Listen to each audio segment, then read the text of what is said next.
नमस्कार, मी अमर खटारे. कृषी प्रधान टीव्ही मध्ये आपलं सर्वांचं मनपूर्वक स्वागत. जाणून घेऊया आजच्या ठळक घडामोडी.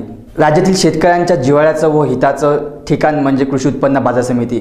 मात्र शासनाने घेतलेल्या नोटाबंदीच्या निर्णयावर शेतकऱ्यांना व व्यापाऱ्यांना काय अडचणी येत आहे, धावता आढावा घेतलाय आमच्या सर्व प्रतिनिधींनी.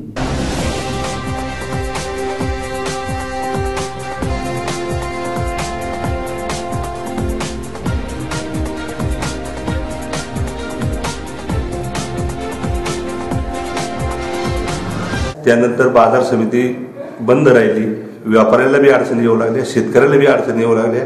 त्यानंतर चेकद्वारे व्यवहार सुरू करण्यात यावा असं आम्ही कालच्या पुण्यनगरीला बी दिलेलं आहे आणि आजपासून मार्केट सुरळीत चालू आहे. आम्हाला जिल्हा निबंधकाचे पत्र आले व त्यांनी आम्हाला सांगितले की तुम्ही चेकद्वारे शेतकऱ्यांना पेमेंट करा. तर आम्ही त्यांची विनंती मान्य करून आज रोजी बाजार हा सुरळीत सुरू केला व शेतकऱ्यांना चेकचे पेमेंट अदा करण्यात येत आहे चेकनेच. परंतु माझी अशी विनंती आहे शासनाला की त्यांनी व्यापाऱ्यांकरता आणि शेतकऱ्यांच्या हितासाठी व शेतमजूर आणि हमाल यांना पैसे देण्यासाठी आमची जी विड्रॉलची मर्यादा आहे ही कमीत कमी दिवसाला 1 लाख रुपये तरी त्यांनी करावी तुर्तास, आणि नंतर पुढं जसे त्यांचे चलन उपलब्ध होतील तशी ती वाढवून देण्यात यावी नेहमीप्रमाणे.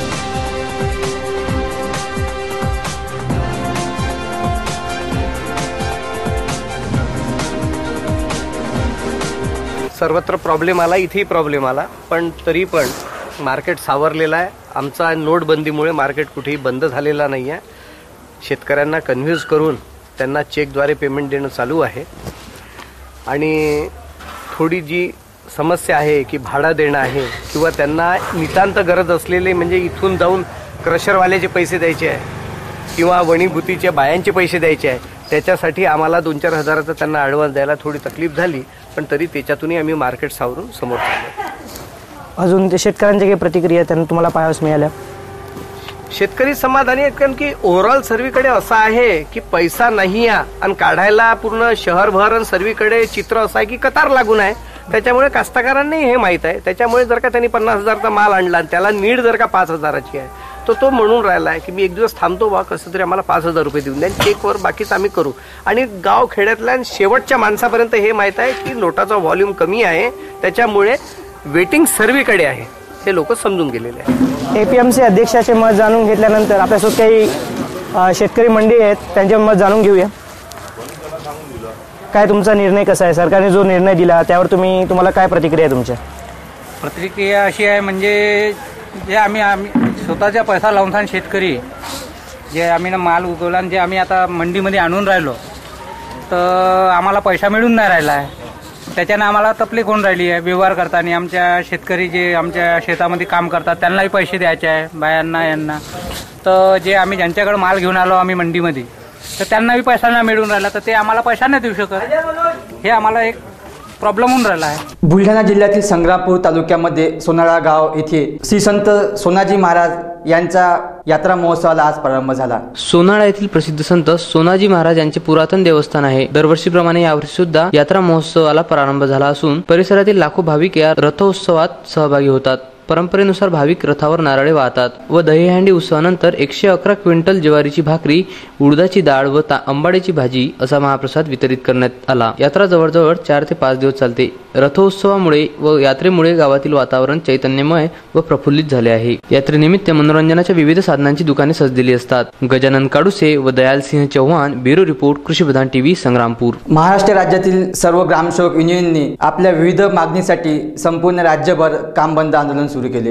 महाराष्ट्र राज्य ग्रामसेवक युनियनने दिनांक 7 नोव्हेंबर पासून संपूर्ण राज्यभर काम बंद आंदोलन सुरू केले आहे. याचाच एक भाग म्हणून 15 ते 17 नोव्हेंबर दरम्यान धरणे आंदोलन आयुक्त कार्यालयासमोर कंत्राटी ग्रामसेवकांना नियमित करणे, चुकीची झालेली कार्यवाही रद्द करणे, वेगळा प्रवास भत्ता देणे, लोकसंख्येवर आधारित ग्रामसेवक पद निर्माण करणे व ते भरणे, राज्यभर होणारे ग्रामसेवकांवरील हल्ले बंद करून त्यांचे संरक्षण करणे आदी मागण्यांसाठी बीडीओ यांच्याकडे निवेदन सादर केले. महाराष्ट्र राज्य ग्रामसेवक युनियन DAD 136 राज्य स्तरावर आंदोलन सुरुवात केलेली 7/11/2016 रोजी, 85 स्तरावर 17/11/2016 रोजी जिल्हा स्तरावर व 15-11 दिवशी आपल्या विभागीय स्तरावर आंदोलन 3 टप्प्याप्रमाणे करण्यात आले असून तरी शासनाने दखल न घेतल्यामुळे 17-11-2016 पासून बेमुदत आंदोलन चाब्या आपल्या पंचायत सादर करून आंदोलन सुरुवात केलेली आहे. आज 17-11-2016 पासून आम्ही माननीय गटविकास अधिकारी यांच्याकडे आमच्या ग्रामपंचायतच्या चाब्या व शिक्के देत आहोत आणि आजपासून काम बंद आंदोलन स्वीकारत आहोत. याची पूर्णपणे शासनाला दखल घेणे भाग पडेल, अन्यथा आम्ही याच्यापेक्षा आंदोलन आमचं तीव्र करू. उमरेड पंचायत समितीमध्ये आमदार सुधीर पारवे यांनी विविध विषयावर आढावा घेतला. या आढाव्यामध्ये पाणी टंचाईबाबत आढावा घेताना पंचायत समिती अभियंत्याची चांगलीच कानउघडणी केली. पंचायत समिती उमरेड येथे आमदार सुधीर पारवे यांच्या उपस्थितीत पाणी टंचाई आढावा बैठक घेण्यात आली. या बैठकीत उमरेड पंचायत समिती अंतर्गत येणाऱ्या ग्रामपंचायत सरपंच व पंचायत समिती अधिकारी कर्मचारी उपस्थित होते. पाणी टंचाई दूर करण्यासाठी आवास स्रोत उपलब्ध करून देण्याचे आश्वासन आमदार सुधीर पारवे यांनी सर्व सरपंचांना दिले. ग्रामपंचायत ग्रामसेवक यांनी संपामुळे अनुपस्थिती दाखवली. उमरेड येथील इंजिनियर ठेकेदाराला हाताशी घेऊन निकृष्ट दर्जाचे काम करण्यास चालना देतात असा सूर बैठकीत उमटला. आमचा ठेकेदार काम करेल अशा बतावण्या सरपंच यांना इंजिनियर करतात असा आरोप समस्त सरपंच यांनी केली. यावर आमदार यांनी पंचायत समिती उमरेड येथील इंजिनियर यांना दम देऊन कानउघडणी केली व निकृष्ट दर्जाचे काम चालणार नाही असे बोलून सोडले. अखिल रोडे, ब्युरो रिपोर्ट, कृषीप्रधान टीव्ही, उमरेड. केंद्र शासनाच्या नोटाबंदीच्या निर्णयामुळे मोर्शी तालुक्यातील संत्रा उत्पादक शेतकरी आज हवालदिल झाला. कोट्यावधीचा संत्रा शेतामध्ये असताना मात्र नोटाबंदीच्या निर्णयामुळे व्यापाऱ्याकडून त्या शेतकऱ्याची मोठ्या प्रमाणात लूट होत आहे. मोर्शी तालुका विक्रमी संत्रा उत्पादनासाठी प्रसिद्ध असून संत्रा व्यवहारात कोट्यवधी रुपयांची उलाढाल येथून होते. परंतु नोटाबंदीनंतर खासगी व्यापाऱ्यांनी प्रतिटनामागे 10,000 रुपयाने भाव कमी केले आहेत. तसेच संत्रा तोडीपूर्वी 50% व तोडीनंतर 50% रक्कम संत्रा उत्पादकांच्या हातात पडायची. परंतु नोटाबंदीमुळे हे चित्रच पालटले आहे. संत्रा उत्पादन भरपूर मोठ्या प्रमाणात होतो, परंतु या वर्षी संत्र्याचं उत्पादन कमी असून भाव चांगले आहे. परंतु ह्या नोटाच्या चलनीमुळं भाव मिळत नाही, त्याच्यामुळं संत्रा पडून आहे. यावर्षी संत्र्याला भाव होते, पण त्या नोटामुळं हे झाला. 38,000 रुपये भावानं मागितला होता पण दिला नाही. आता 30,000 रुपये भाव आहे टनाचे. बस काय अधिक. रुपेश वाडके, ब्युरो रिपोर्ट, कृषीप्रधान टीव्ही, मोर्शी.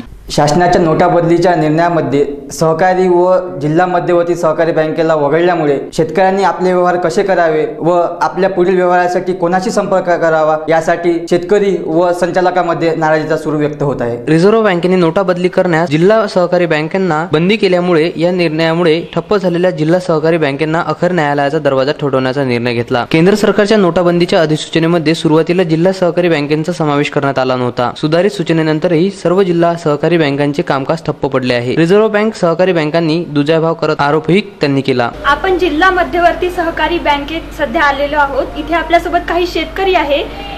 1000 व 500च्या नोटा बंद झाल्या, त्याबद्दल त्यांचं काय मत आहे जाणून घेऊया काही शेतकऱ्यांचं. जे मोदीजीने केलं हे बरोबर केलं. हे मोठ्या माणसाचा काळा पैसा काळासाठी हे केलं हे बरोबर केलं. सामान्य माणसाला हे भारी चालतं. सामान्य माणसाला भारी चालतं. शेतकऱ्यांना रब्बीचं पीक पेरायचं आहे किंवा सोयाबीन विकलं आहे तर याकरता आमची जिल्हा मध्यवर्ती सहकारी बँकेला असं परमिशन असावं जसं सध्या राष्ट्रीयकृत बँकेला आहे. आणि याच्यातून धनदांडग्यांना काहीही इजा पोहोचलेली नाही. याच्यातून सर्वसामान्य व्यक्तींनाच त्रास झाला. शेतकरी, शेतीवर अवलंबून असणारे शेतमजूर किंवा गरीब कामगार वर्ग यांनाच याचा फटका बसला. रिझर्व्ह बँक ऑफ इंडियाने एक परिपत्रक काढले. अमरावती डिस्ट्रिक्ट सेंट्रल कोऑपरेटिव्ह बँकेने आता रिसीट स्वीकारू नये आणि नोटा सुद्धा एक्सचेंज करण्यात येऊ नये. तेव्हापासून बँकेचे सर्व व्यवहार ठप्प झालेले आहेत. एकंदरीत परिस्थितीवर तर फार मोठा परिणाम बँकेवर आणि शेतकऱ्यावर झालेला आहे. कारण सध्या शेतकऱ्याचा हंगाम चालू आहे आणि त्यांच्याकडे जो मार्केटमध्ये जो समजा विक्री वगैरे करतात शेतीचा जे धान्य वगैरे त्यांच्याकडे पैसा आहे, पण जिल्हा मध्यवर्ती बँक पैसे घेत नसल्यामुळे ते दारोदारी फिरत आहे. शेतकऱ्याला तर त्रास होतेच, कारण काय त्याला काय आमचा उपाय नसतो. ऐश्वर्या चुनडे, ब्युरो रिपोर्ट, कृषीप्रधान टीव्ही, अमरावती. आता आपण पाहू शकता आपल्या बातम्या आपल्या मोबाईलवर. त्यासाठी सबस्क्राईब करा कृषीप्रधान टीव्ही YouTube चॅनलवर. पुन्हा भेटूया नवीन घडामोडीसह. तोपर्यंत नमस्कार.